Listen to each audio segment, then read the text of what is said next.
The sun was just beginning to rise over the jagged mountains, casting long golden shadows across the misty valley, and I found myself walking a narrow stone path, unsure why I had come here, yet knowing instinctively that I had to. A small monastery perched on the edge of the cliff welcomed me with the quiet hum of wind through ancient pines, and there, seated in meditation as if untouched by the chaos of the world, was a monk whose presence alone seemed to bend time. I approached, hesitant, my thoughts racing, my heart pounding, and without opening his eyes, he said, "You seek strength, but you do not know what it is." Those words hit me harder than any challenge I had ever faced. And I realized in that moment that the kind of strength I had chased all my life, the kind measured by accomplishments, possessions, or recognition, was not strength at all. It was a shadow, a fragile illusion that crumbles at the first touch of true adversity. I asked him quietly, "Then what is real strength?" He smiled, and in that smile there was no judgment, only the patience of centuries. "Come," he said, "and I will show you."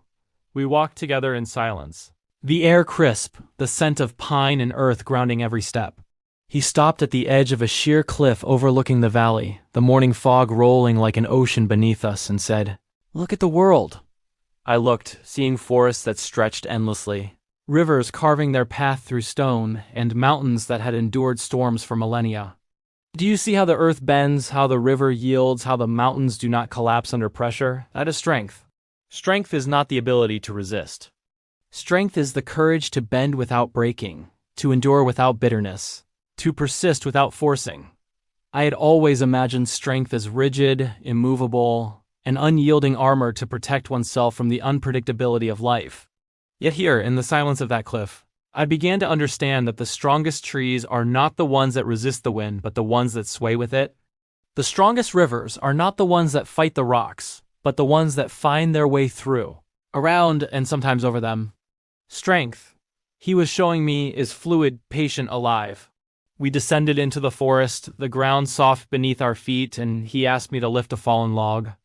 I tried, straining every muscle, but the log was heavier than I anticipated. I grunted, red-faced, exhausted, and he said, "You fight it. You resist. But notice this, when you stop forcing, when you adjust your position, when you use the leverage of your own body and the tools around you, it moves." And indeed, with a small shift, a slight adjustment in posture, the log slid forward, lighter than it had ever seemed. He looked at me with kind eyes. Strength is not about how much force you apply.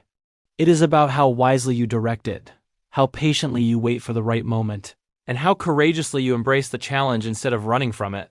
I had spent years in gyms, in offices, in endless cycles of self-imposed struggle, believing that sheer willpower alone would carve success. I had measured myself by how much I could lift, how much I could endure without pause, how much I could force life into my favor. And yet, here was a monk teaching me that the real power lies not in brute resistance, but in harmony with what is, in understanding the rhythm of the world and aligning oneself with it. We continued walking, and he led me to a small stream where the water gurgled over rocks with effortless grace. "Tell me," he asked, "what does this water teach you?" I stared, unsure. "It teaches me that persistence matters," I offered cautiously. "Yes," he nodded, "but also flexibility. It does not stop at the first rock. It does not rage at the obstacles. It flows, and in flowing, it shapes the world, not through force, but through consistency, through patience. Strength is the courage to persist quietly, to embrace the path, however winding, however challenging, without losing your essence." I thought of all the battles I had waged in my life, some against others, some against myself, and realized how much energy I had wasted fighting the inevitable, resisting change, clinging to illusions of control. Strength, he was showing me, is not in the battle itself, but in the mind that chooses when to engage and when to surrender. It is not in the storm we weather, but in the calm we maintain in its eye. He paused by an ancient tree, its bark scarred by lightning, yet still standing tall. "Do you see this tree?" he asked. "It has been struck, broken, wounded, yet it stands. Its roots run deep, its branches reach high, and it bends to the winds but does not break. Strength is the root that anchors you, the branches that stretch for your dreams, and the flexibility that allows you to dance with the storms." I ran my hand over the rough bark, feeling the texture, the resilience, and I realized that life's adversities are not tests to break us, but opportunities to grow deeper, to root ourselves in who we truly are.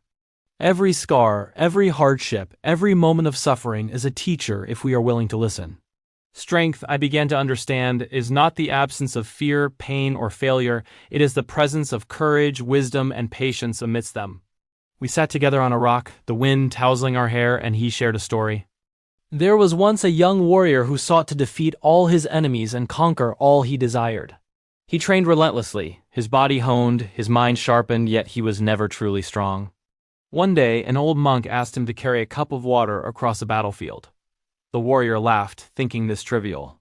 Yet as he carried the cup, he stumbled, tripped, and spilled it countless times. Frustrated, he demanded, "Where is the battle? Where is the glory?" The monk replied, "The cup is the battlefield.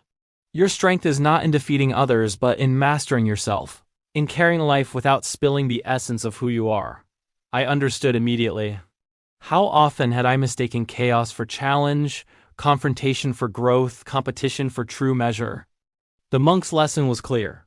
Strength is inner mastery, the ability to maintain clarity, composure, and integrity when life threatens to topple us. It is the quiet power that allows us to face suffering without losing ourselves, to confront fear without succumbing to it, and to continue our path even when the way is uncertain. We walked back toward the monastery as the sun climbed higher, illuminating the valley in brilliant golds and greens, and he asked, "Do you now understand why strength is misunderstood?" I thought carefully. Because people see only the visible, the force, the resistance, and not the quiet, patient, persistent courage within. He nodded. Yes, the world glorifies struggle against others, but the real struggle is with ourselves. The real strength is subtle, invisible, yet unshakable. It does not boast, it does not demand, it does not fear.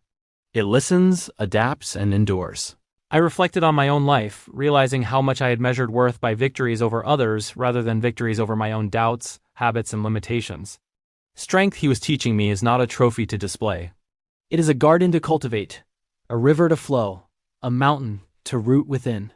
He stopped by the entrance to the monastery and turned to me, eyes bright with calm fire. "Tell me, what will you take from this day?"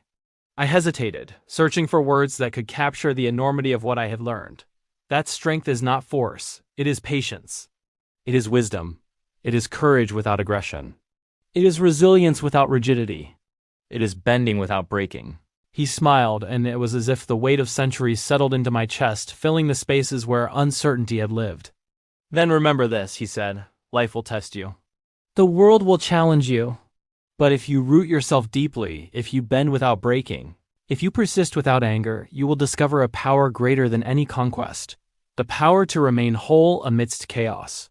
I left the monastery that day with a heart both lighter and heavier. Because I had glimpsed the true meaning of strength, heavier, because I now understood the responsibility it carried. Strength is not an escape, it is an embrace. It is not a shield against life, it is the courage to face it fully.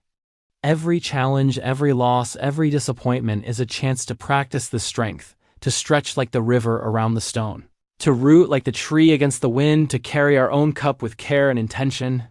And I realized as the wind carried the sound of distant bells through the valley, that true strength is not a destination.